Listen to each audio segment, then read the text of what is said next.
People are addicted to their phones. People are addicted to social media. This is a problem in every house. I don't know many people in my life that say, I'm never on my phone. I just don't ever get on my phone. Everyone is.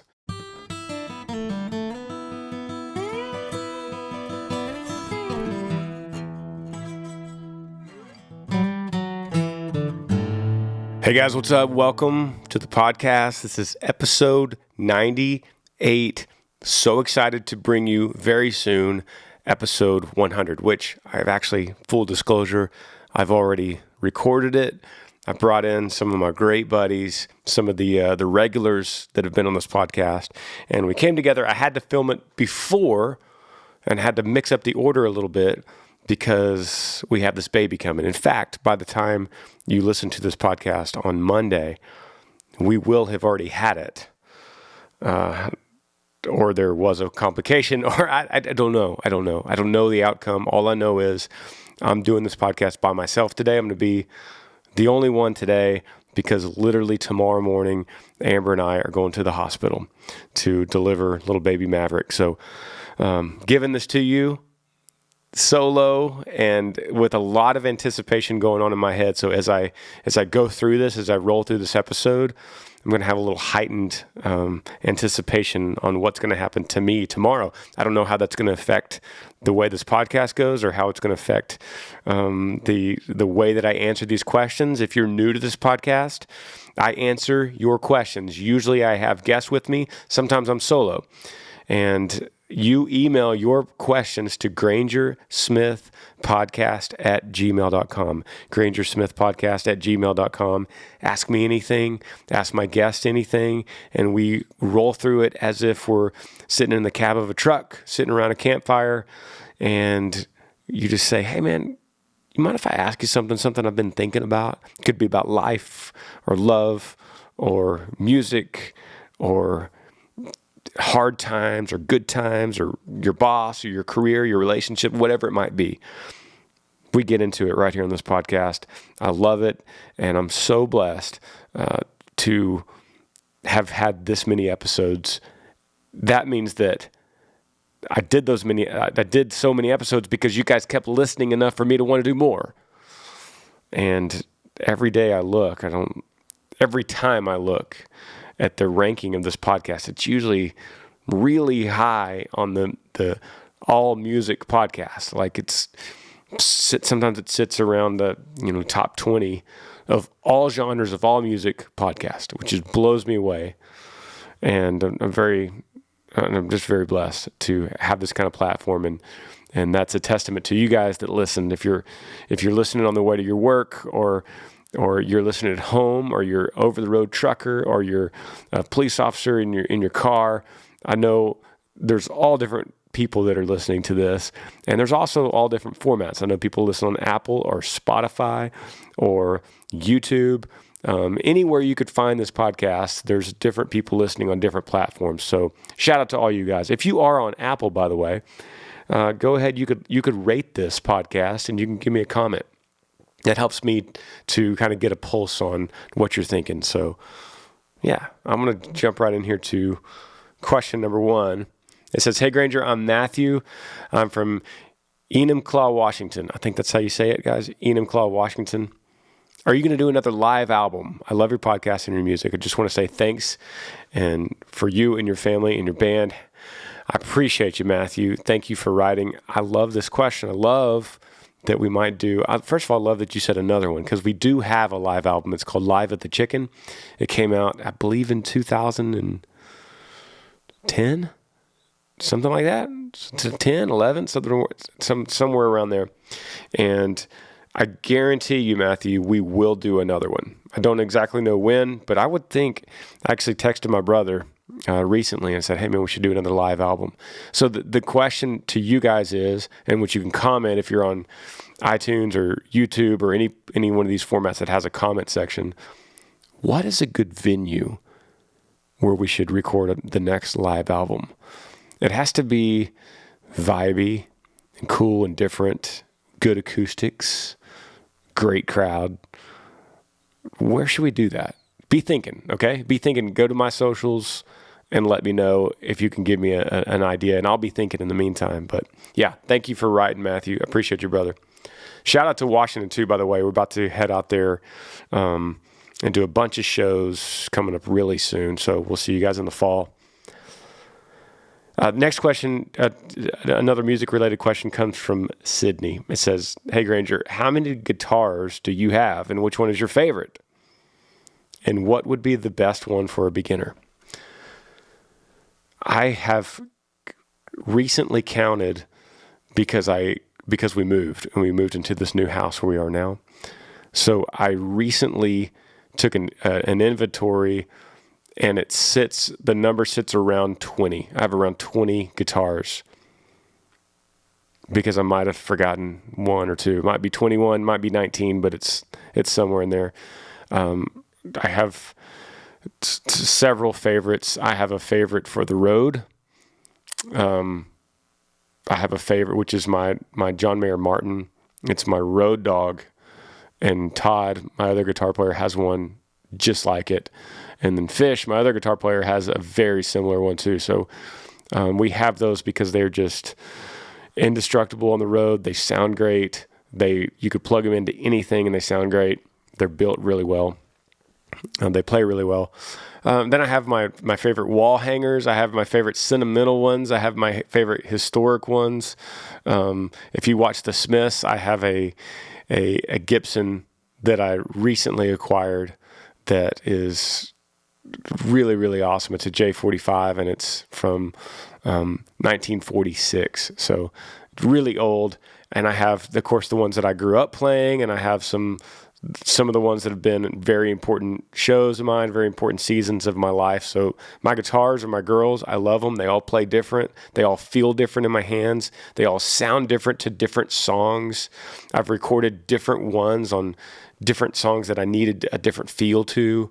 So very sensitive about these guitars and very passionate about it. To you, Sydney, to answer your question about what would be the best beginner guitar, It kind of depends on how serious you want to get. If you're like, man, I am dead set on learning this guitar. I already have a little bit of background in it, and I already have, these plans with it. Then you might want to spend a little extra money. You might want to spend $500 or more. You might want to go between $500 and $1,000 if you're like, I'm desperate to learn this. I have to. It's a passion. If you're like, I'd like to give it a shot. I'm going to try it. I don't really have any music background, and I don't really know how this is going to go, and I don't have plans for lessons. Then don't spend over $400 or $500. Don't do that. You could go to your local guitar shop and look in the $200 to $300 range. Anything below that, it's a toy. Anything $100 range is a toy. But you want to go $200 to $300, and then you want to tell the guy that you buy it from in the music shop that you want nylon strings. And he's going to look at you like you're crazy. But you want to take the steel strings off of it and replace it with nylon strings that typically go with a classical guitar. And the guy's going to go, you don't want to do that. Who told you to do that? Go, Granger Smith Podcast told me to do it. And so a normal acoustic guitar, it's the strings, the steel strings have little metal balls at the end of them. The nylon strings don't, so you have to tie a knot. You literally have to tie a knot, just like a fishing line. That's what it feels like. Tie a knot at the end of the string and run it through, and then that knot will serve as the little metal ball. This will save your fingers, and it'll allow you to play more, and it will keep you in the game longer. Because if those steel strings on a cheaper guitar are harder to push down, and it's going to start cutting your fingers before you have calluses built up, and you're going to get blisters, and you're not going to want to play, and you're going to throw it in the corner, and you're going to get mad, and you're going to say, I can't do it. When in reality, it was just because you were playing a cheap guitar with strings that were crushing your fingers. That's my advice. And I know I've kind of explained that before, but I'm sticking with it. That's what I used to do. That's it. let's skip around here. And at this point, I don't know how deep we're about to go, but we're about to go down a rabbit hole. I'm gonna click on this one. It says, "Take the reins." Howdy, Granger. My name is Will. I'm a 20-year-old part-time diesel mechanic, part-time student. My question for you revolves around my desire to get married. It's something I've been praying for years. I'm very passionate about it. The question I have is, how much should I be sitting back waiting for the right woman without letting her slip by? In other words, should I take the reins and put myself out there, or expect to just know when God brings the right one into my life? I love your podcast. My brother and I are going to see you at Tailgates and Tallboys in Taylorville, Illinois.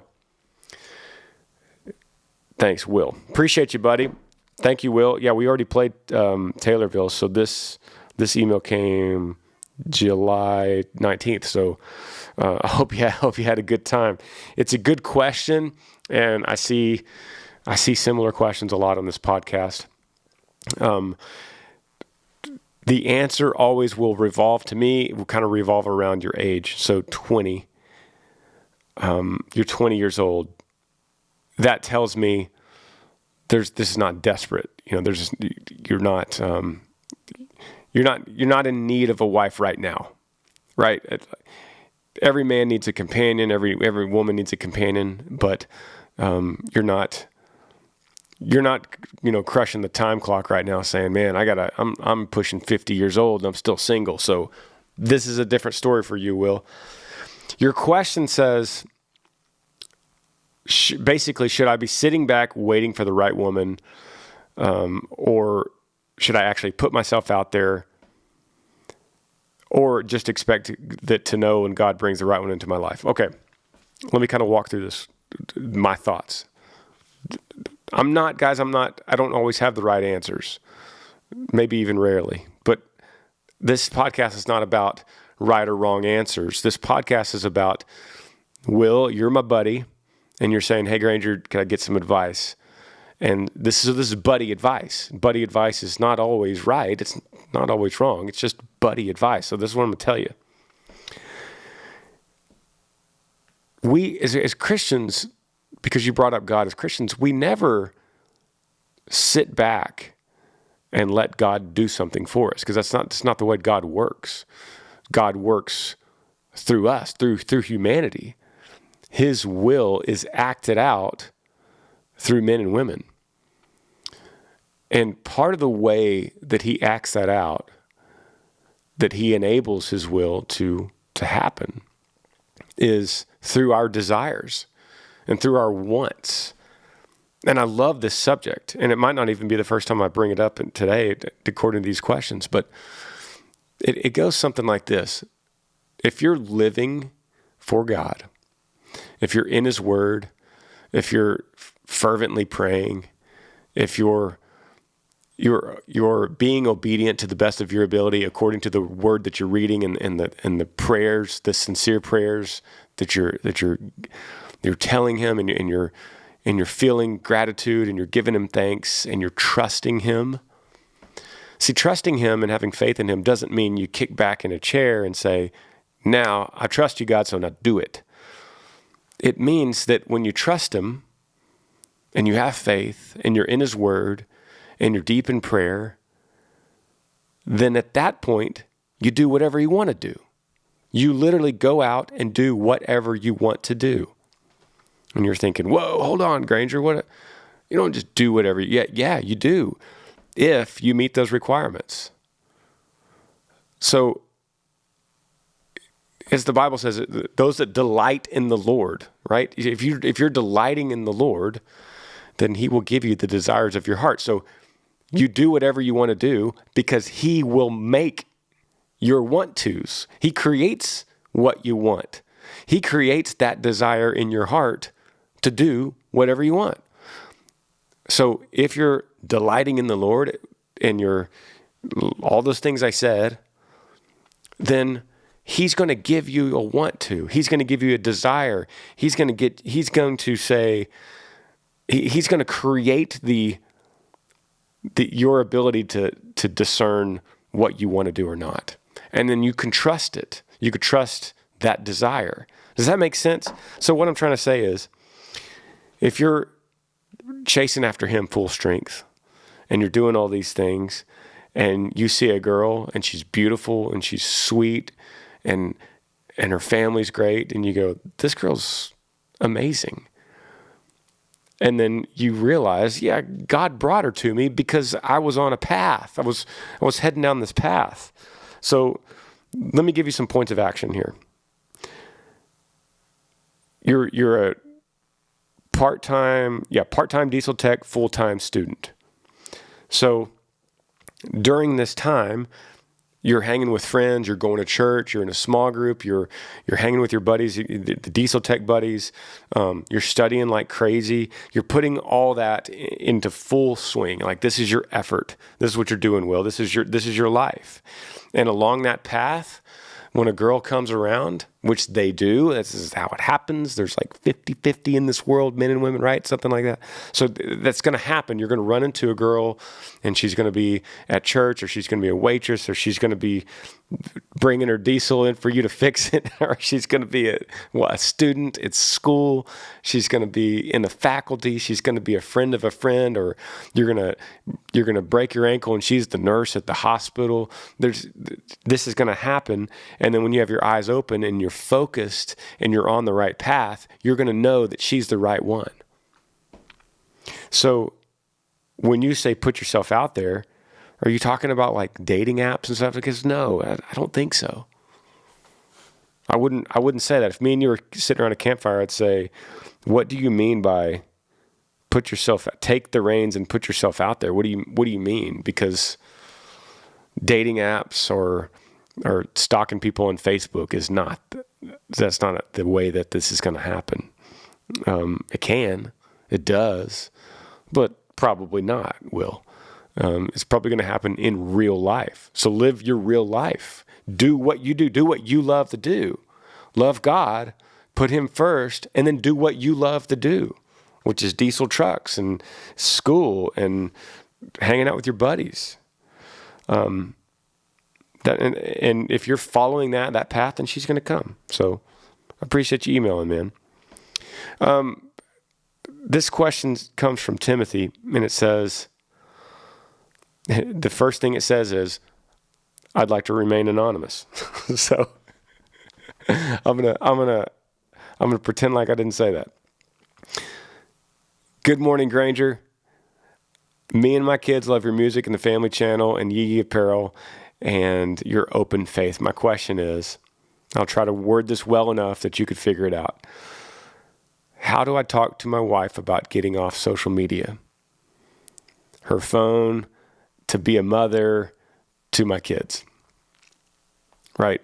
So here's some info. Here's what's going on. He says, I'm 35. She's 26. We have 3 kids. We've been married for 5 years. Our youngest is 2. Our oldest is 10. And throughout the day, we talk on my breaks, and she is constantly irritated and aggravated with the kids and complaining about something they have done and how they act. Even when they're on the phone, she's on social media. I end up getting off the phone because she's not talking to me and she gets upset. And when I'm home, the kids are on my hip 100% of the time because when she goes outside with them, she's on her phone. I'm skipping down here. And my kids are really annoyed by this, and I believe them because every minute when we're at home, this is what she's doing. Unless she's sleeping or we're having intimate time, she's on the phone. I'm sorry this email's so long. I try to talk to her about her phone, and she gets defensive and makes it a big dramatic scene. Says we'll just get rid of Facebook, but that only lasts one day. I could really use some advice. Sorry, guys, for paraphrasing on that email. But yeah, I get the gist. People are addicted to their phones. People are addicted to social media.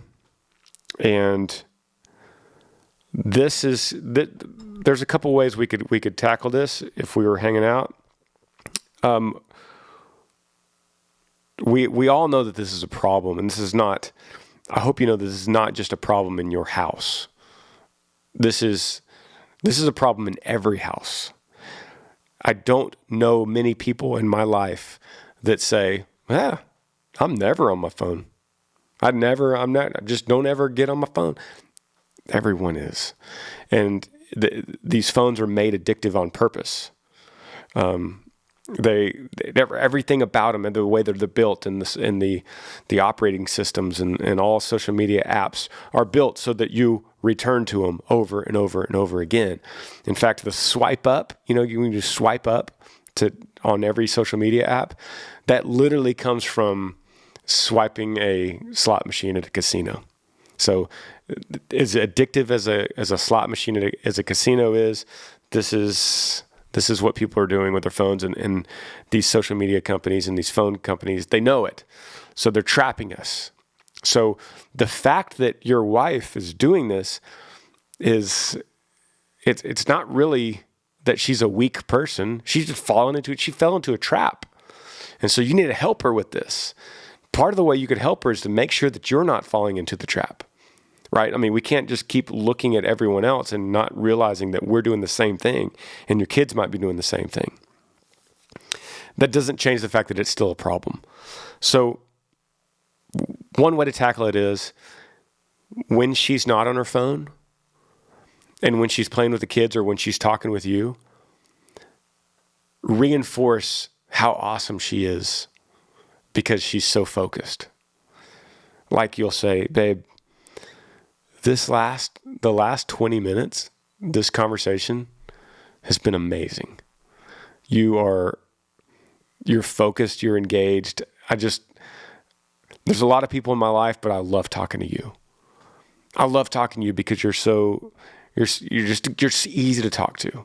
Especially when we don't have our phones around, like phones, it's just easy so like you're reinforcing to her in her mind that my husband loves when we're actually having a real conversation.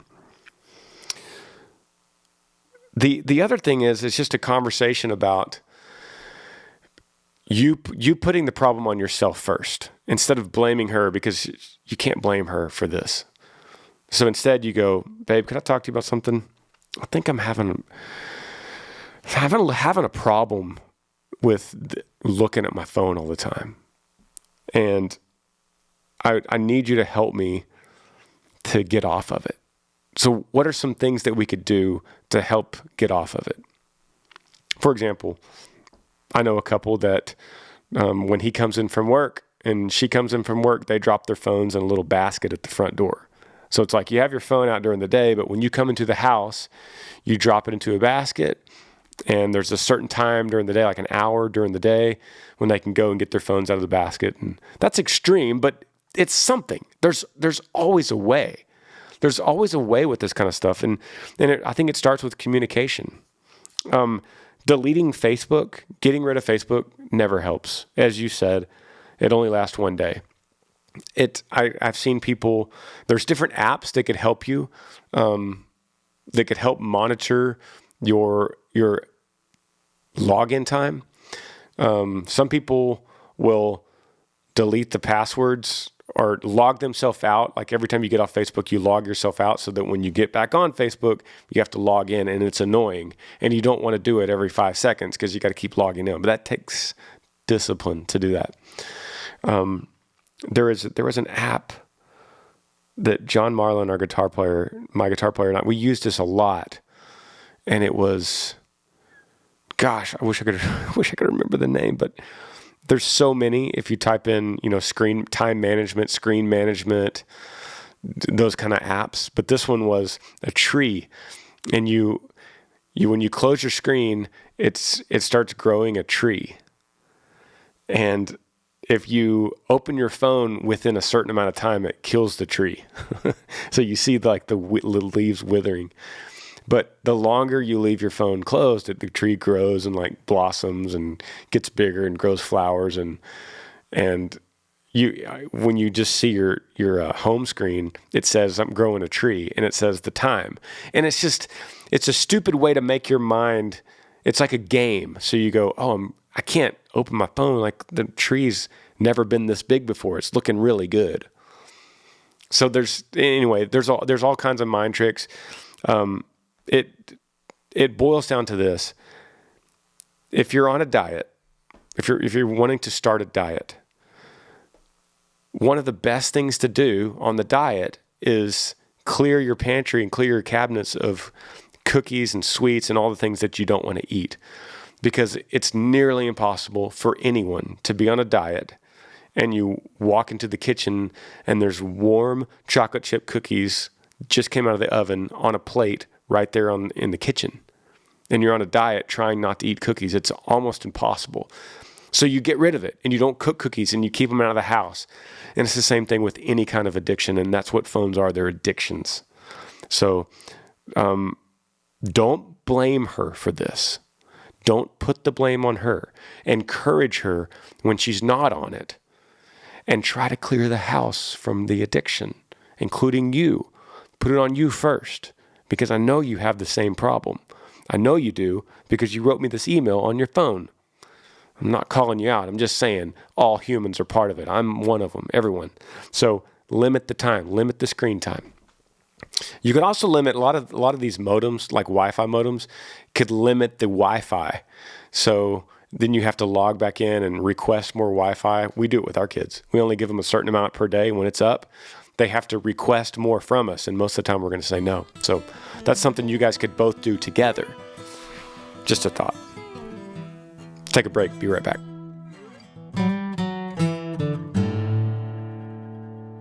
Podcast today is brought to you guys by Athletic Greens, the most comprehensive daily nutritional beverage I have ever tried. Athletic Greens is one of the things that I've talked about in this podcast several times, and then they sent me a sample of it, and I loved it so much that then I actually became a member myself, and I actually subscribed to it. So I actually just got my newest shipment yesterday. I love this stuff. It's a green superfood powder. You take a scoop, you put it in some water, you mix it up, and it tastes amazing. It makes you feel amazing. It makes you feel like you don't have to get any other vegetables the rest of the day, and you probably don't. So this stuff is really awesome. One tasty scoop of Athletic Greens contains 75 vitamins, minerals, and whole food sourced ingredients, including a multivitamin, multi-mineral, probiotic, green superfood blend, and much more. They all work together to fill the nutritional gaps in your diet, increase energy and focus, aid with digestion, and supports a healthy immune system, all without the need to take multiple products. It's really awesome, guys. And simply visit athleticgreens.com and join athleticgreens.com/Granger and join health experts, athletes, and health-conscious go-getters around the world who make a daily commitment to their healthy lifestyle every single day. Again, simply visit athleticgreens.com/Granger and get your free 1-year supply of vitamin D and 5 free travel packs. See, right now, Athletic Greens is doubling down on supporting your immune system during these crazy months, and they're offering my audience a free 1-year supply of vitamin D and 5 free travel packs with your first purchase. If you visit my link today, you'll basically never have to buy vitamin D again. This is the stuff I take on the road with me. I put it in a protein shake. I could throw an apple or banana in there, or I could eat it by itself. It's really awesome. Simply visit athleticgreens.com/Granger. That's athleticgreens.com/Granger and get your free year supply of vitamin D and 5 free travel packs today. Podcast is also brought to y'all by Decked. If you own a truck and you know what it's like to have your stuff rattling around the cab or underneath the seat, and you know what a pain it could be to help keep it organized. Not only that, but everything you put in your truck bed is unsecured and exposed to the elements. That's why for my truck, I got the Decked Drawer system. Now, this came in, and me and Butch and Bull installed it. It is awesome. It's so heavy duty. It's got these big old drawers on it, and it keeps you could still have a bed of your truck, and it sinks down probably about 6 to 8 inches where you could still use all the top of the bed, but it has these massive drawers. They pull out and they could just hold anything. Keeps organized. It keeps it locked. It makes organizing, accessing, protecting, and securing everything so much easier. Each of Deck's 2 full bed-length drawers can carry up to 200 pounds of whatever you got. The drawers roll out waist-high, giving you easy access to your organized tools and gear. It has a true 2,000-pound payload capacity load floor, and the drawers slide underneath the load floor. Plus, they're weatherproof, protecting all your stuff from the elements and theft. The deck drawer system keeps your gear secure. It's out of sight, out of mind. If your tailgate's locked, you can't open the drawers, and you can't remove the system. Drawer locks are available for added security and peace of mind. Decked also offers a full line of segmented storage organizational accessories and various toolboxes, bags, cargo tie-downs, and other handy items for maximum efficiency, both the space and your time. The Deck Drawer system is 100% made in the USA and backed by a 3-year no-hassle warranty with a second-to-none customer service team ready to answer all your questions. Get your Deck Drawer system at decked.com/Granger and get free shipping. That's decked, decked.com/Granger for free shipping on your Decked Drawer system. Decked.com/Granger. Next question says, "Hey Granger, my name is Tegan. I'm 20 years old. I'm from Spanaway, Washington." That's the second Washington we've had today. About 40 minutes outside of Seattle. I love that you have such a big, beautiful, amazing garden. Growing my own food is something I'd love to start doing. However, my experience with plants has been mostly with potted succulents. I would love some tips, tricks, best advice, and product recommendations on starting and maintaining a garden and how to start seeds. It would be best if I could start my seeds indoors. Washington is cold and very rainy much of the year. Keep killing it with your music. I hope to come see you at your show in Seattle in November. Best wishes to you, Amber, London, Lincoln, and baby Maverick. Thank you so much, Tegan. I appreciate it. So this is it's going to be an interesting question because Washington and Texas are very different, and I don't know a lot about growing in Washington. But it is, except we have a lot of succulents. It is interesting that you're wanting to start with seeds. I love gardening. And your subject line of the email is Granger's Gardening 101, which is interesting. I love gardening just as much as I like eating the produce from my garden. I like just maintaining it. And I like the process of setting it up. And I love getting the soil ready. And I love making my own mulch. And I love the watering process and the bug maintenance. I would say this, Tegan, not knowing your setup at home and how much space you have. There's a couple interesting things you could start right away. The first thing I would recommend starting before anything is a worm farm. And worms could be so beneficial to any garden or plants or flowers, whatever you're doing, or just for your soil, for your lawn. And I'm pretty sure you could do it in Washington or Texas or anywhere in between.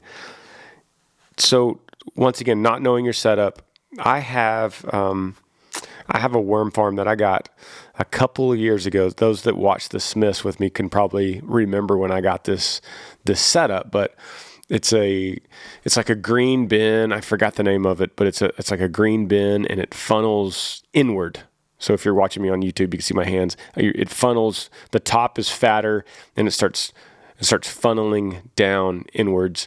And so you put I started with some regular soil, and then as you start composting on top of that, you put your kitchen scraps in there, and the worms will eat their way up, and then it pushes the good soil down, and like the worm castings, and they go to the bottom, and then you could actually harvest the very bottom, that dirt, and put it straight into your garden or your flowers, and it's amazing. It's the best fertilizer you could possibly get, and I love getting mine. I actually just was out there before I started this podcast today, and was noticing it's time for me to harvest that fresh dirt, and so I'll go be able to take it and put it out there.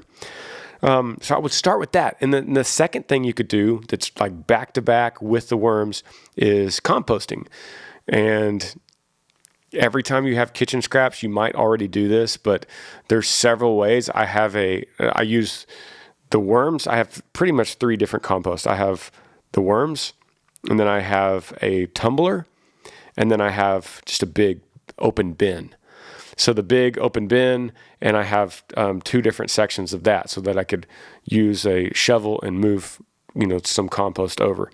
But we could just start simple, and you start with your kitchen scraps. And that's like your banana peels and your apple cores and your coffee grounds and your paper towels, eggshells, any kind of fruit scraps, anything that's not meat or bread or dairy is great. And you can get a tumbler. Like you can go to any hardware store and get you a tumbler like I have, and it sits on a metal frame and it spins. You might have seen this. You asked me for gardening 101, so forgive me if you already know this kind of stuff. But oh man, composting is great because you're turning your kitchen scraps into straight soil, which is amazing. And these black tumblers, they take the heat of the sun and it heats that compost up really hot and breaks it down quicker than it would in a normal nature setting. And then this is setting you up so that when you do have your garden, you have worms, you have worm castings, which is the fertilizer, and the worm juice, which is like straight fertilizer concentrate. And then you got your compost, which is your dirt. So you're creating the perfect environment for your garden. And then the other thing I do is mulch. I make my own mulch, whether it comes from different scraps that are too big for the compost, or grass clippings, or if I cut down a tree and I'm using all the sawdust and the chippings from the tree, that makes really good mulch. And so then the mulch goes on top. Once you get your plants in the ground, the mulch goes on top. That's going to protect you in Washington from the heat, the sun, the cold, the rain. It holds in the moisture from the water. So it keeps the weeds out. It fertilizes it all at the same time. It's incredible. So these are like the basics of gardening. And so once you have these kind of basic ideas set up, I would probably do a raised bed for you and start with a simple raised bed. You can go to your hardware store and get you a metal container. I did that this year, and I'm going to do it next year. Super easy. Instead of cutting up your backyard and making rows, you could just sit there and do a raised bed. You could do a lighter raised bed that you could actually move it into your garage. So then you could beat the winter, and you could beat the freeze if you have like an early freeze or a late freeze, something like that. So other than that, if you actually want to get into plants, then it really depends on your preference. What do you like? Do you like potatoes or tomatoes or strawberries, or you like berries? Do you like peppers? You like okra? Okra needs some extreme heat, so you're only going to get that a short time of the year. But anyway, at this point, I would love to see a picture of what you get started, Tegan. Thank you for emailing.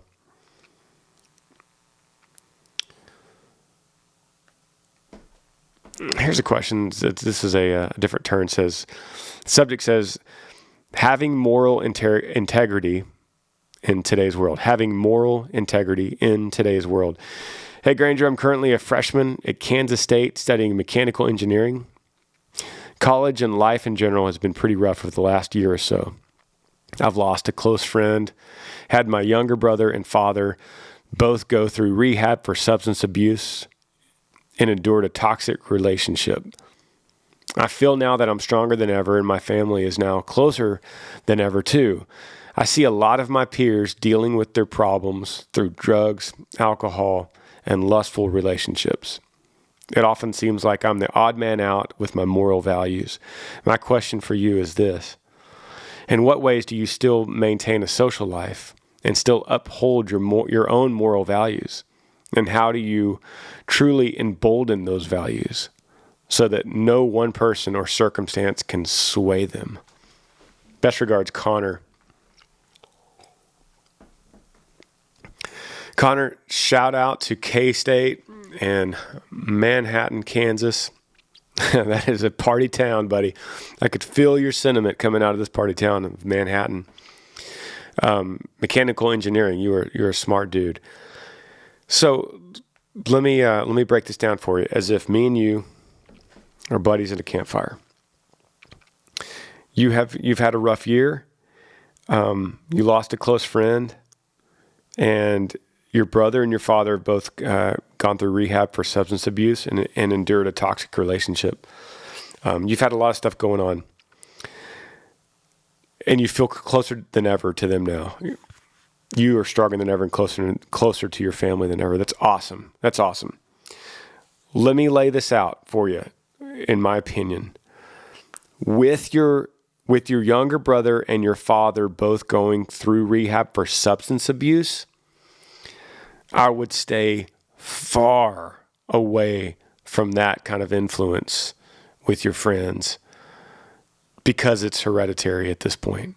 Could be.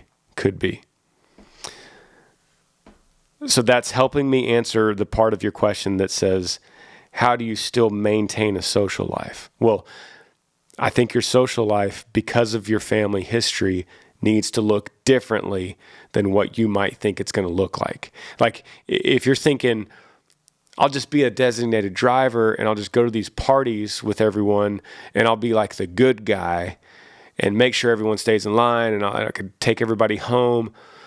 Man, I don't think, Connor, I don't think that's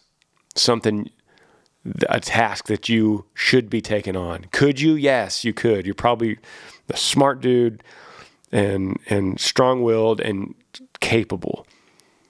But we're going back to the cookie jar thing, We're going back to you're on a diet and there's a warm chocolate chip cookie right there and you got this, and it's hereditary for you. Why would you want to be in the room with the chocolate chip cookie when you're trying to be on a diet? It's the same thing. This is like the same conversation of the social media. So a couple things here. You're asking me, having moral values, having integrity in today's world. Well, if you ever say the word moral, to me, if you ever say the word moral, I'm going to ask you, where are you getting your moral basis from? Like, where are you deciding what morals are? And by what standard are those morals? Are they from the Bible? Are they from a really nice self-help book? Are they from Sigmund Freud's psychology? Like, what morals are you talking about? Because if you just say, like worldly good morals, what is that? Is that obeying the law? Is that staying within Kansas law? So my point is, it's very gray. You got to know, if you're going to say morals, you got to know a concrete level of what those morals are. Like, this is what I could do, and this is what I can't do. There's no gray. The Bible tells me where my black and white is. It doesn't allow me to fall into gray. There is no gray. So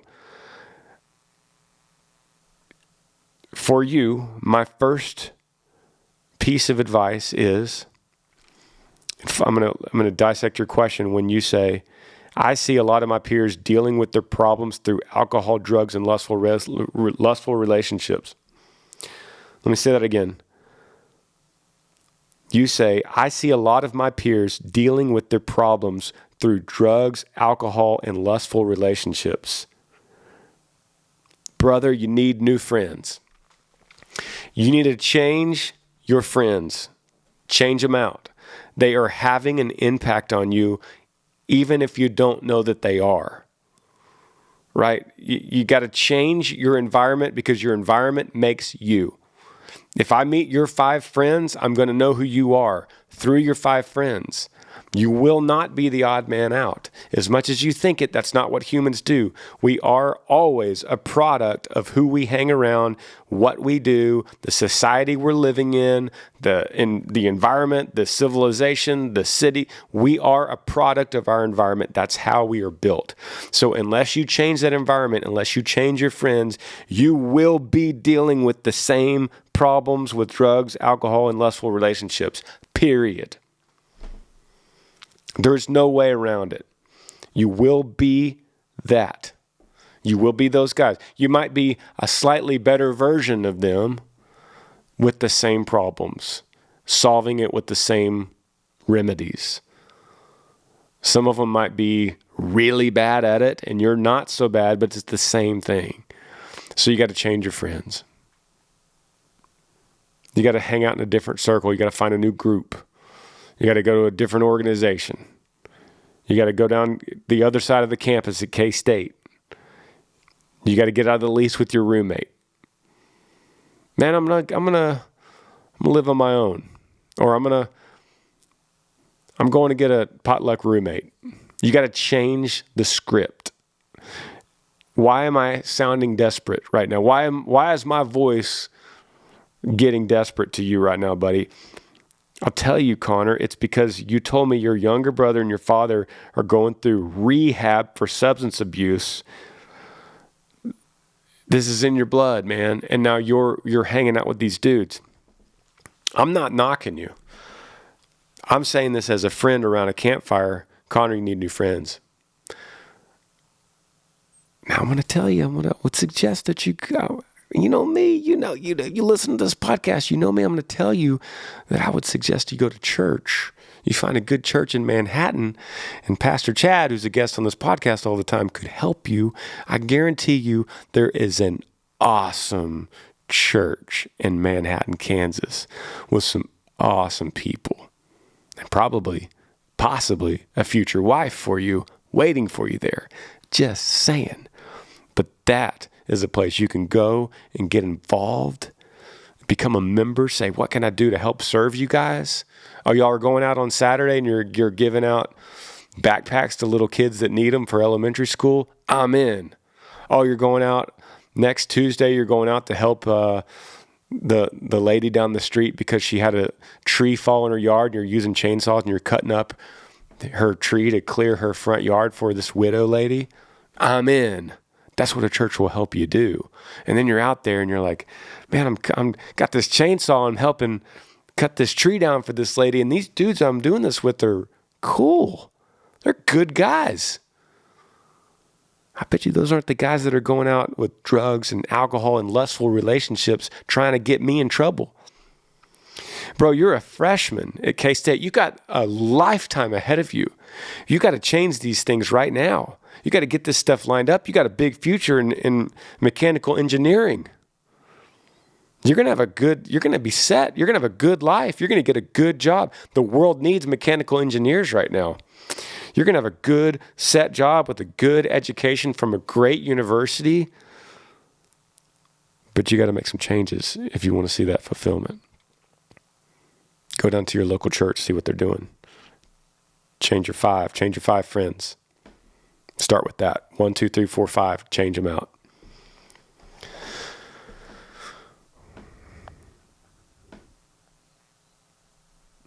Man, where do I go after that? After that rant, I'm not sure if I'm just like debating if I should read this question with the subject line, why?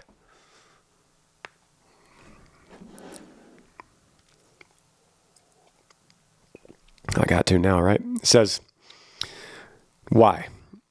I'm 14, but when I was 8 years old, my mom and dad both passed away in a car accident. I went into foster care where I got the best family I could ever ask for. But in December of 2018, my foster dad died serving.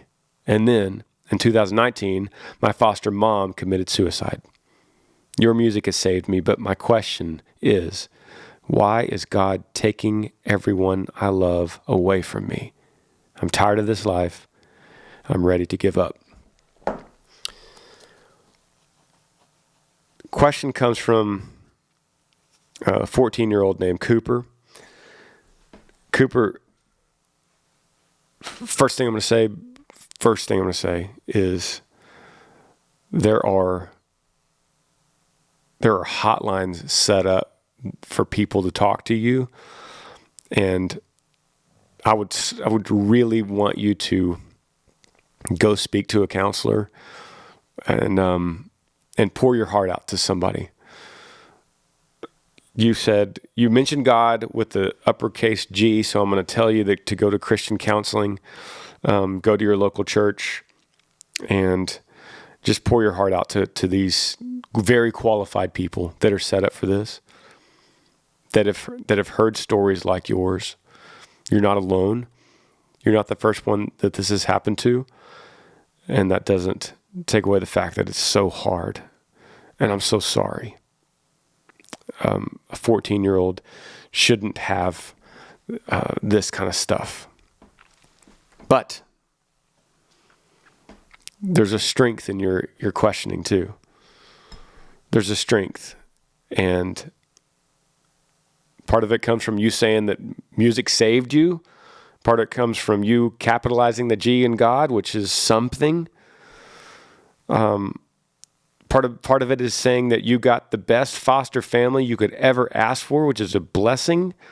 Part of it comes because I know that you loved your mom and dad, which is where part of this pain is coming from. And you were 8 years old when that happened. So I would ask you this. Your subject is why. So you're questioning, why God? Why God? Why are you doing this to me? Why are you taking everyone I love away from me? And through counseling, through your grief, through a lot of people, trained professionals that you need to talk to, on the other side of that, on the other side of all those people, here's me. Here's me. And I would say, Cooper, God is talking to you. God is preparing you through this suffering. This is profound, right? This is a profound story. And so the way I see it, Cooper, is that a story like this, of so much pain and tragedy and suffering, to a person of faith that believes in God, only has a good story, a good ending. And God is setting you up for something big.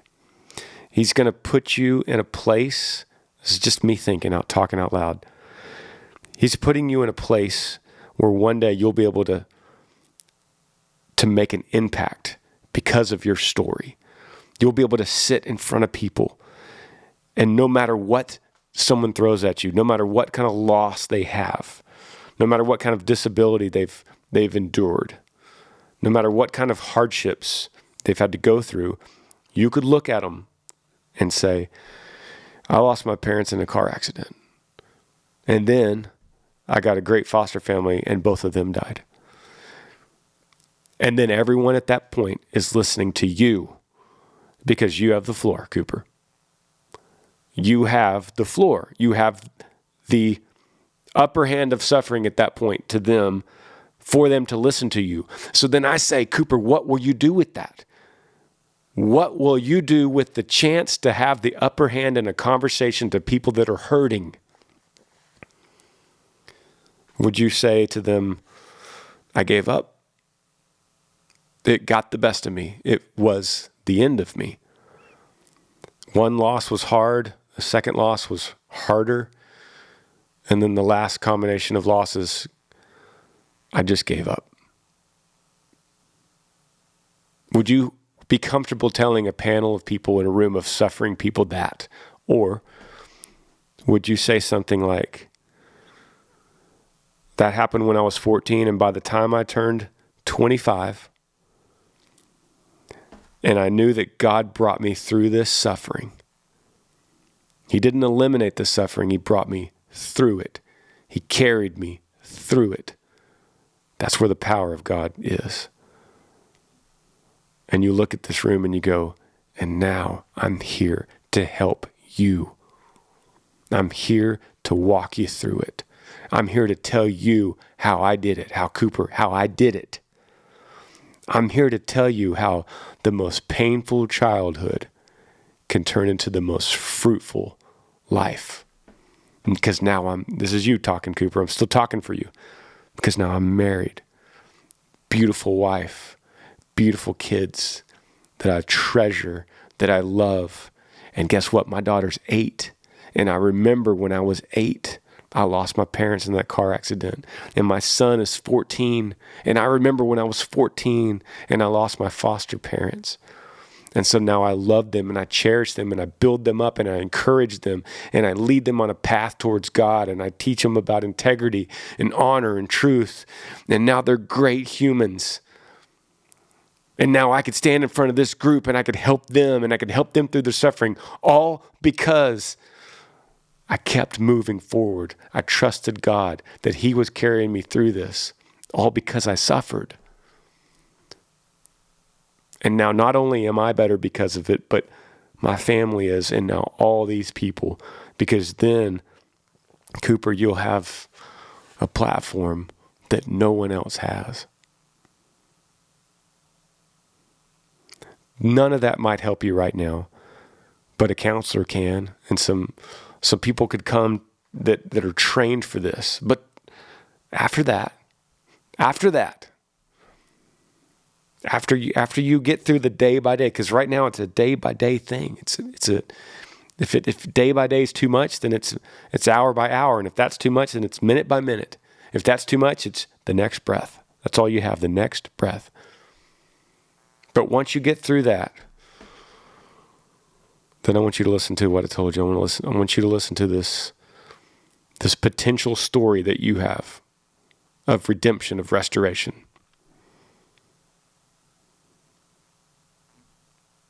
A local church could help you through this. A good, solid local church, not a weak one, not a weak gospel church, not a cowardly church. There's a lot of those. A strong, passionate pastor that has a shepherd's heart that wants to grow. You know, there's one of those in your town. There always is. I appreciate you guys. It's different when I sit here and go on rants by myself in a room, but these solo podcasts are kind of good for me too. So I'm just a few hours away. I'm about to go to bed, and then I'm literally a few hours away from heading to the hospital and bring this little baby into the world. This is a baby that, and somehow, some way, this will be, he'll know this, but this is a baby that's coming into this world because another is not in this world. This is a sibling that's coming into the world because of a sibling that died. It's very special. It's heartbreaking, and it's very, very, very special. I don't take that lightly. I don't take that as a fluke or as an accident or as a strike of luck. It's a really big deal to me. So, and to our whole family. And it's just the beginning. This is just the beginning. This podcast, episode 98, is just the beginning. So, love you guys. Thanks for listening. Email me. I hope I could answer it for you. See you guys next episode. Yee. Thanks for joining me on the Granger Smith podcast. I appreciate all of you guys. You could help me out by rating this podcast on iTunes. If you're on YouTube, subscribe to this channel, hit that little like button and the notifications bell so that you never miss any time I upload a video. If you have a question for me that you would like me to answer, email grangersmithpodcast@gmail.com. Yee.